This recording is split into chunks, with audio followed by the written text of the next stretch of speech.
جو لوگوں کو چکر دے رکھے ہیں خانہ کعبہ کے چکر لگانے سے پہلے، وہ اپنے چکر ٹھیک کر لیں۔ اگر آپ نے کسی کا حق کھایا ہے، کسی کا آپ نے قرض دینا ہے، کسی کے ساتھ کوئی زیادتی کی ہے، تو اپنے معاملات ٹھیک کر کے پھر عمرہ کرنے کے لیے جائیں۔ آج کل بڑا ٹرینڈ ہے عمرہ کرنے کا۔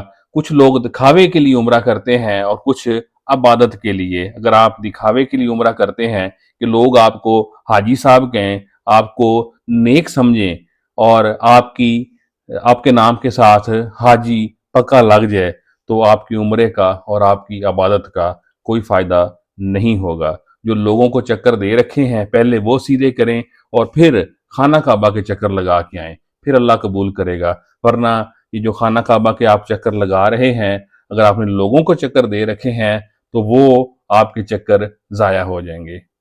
سوچئے گا ضرور۔ اللہ حافظ۔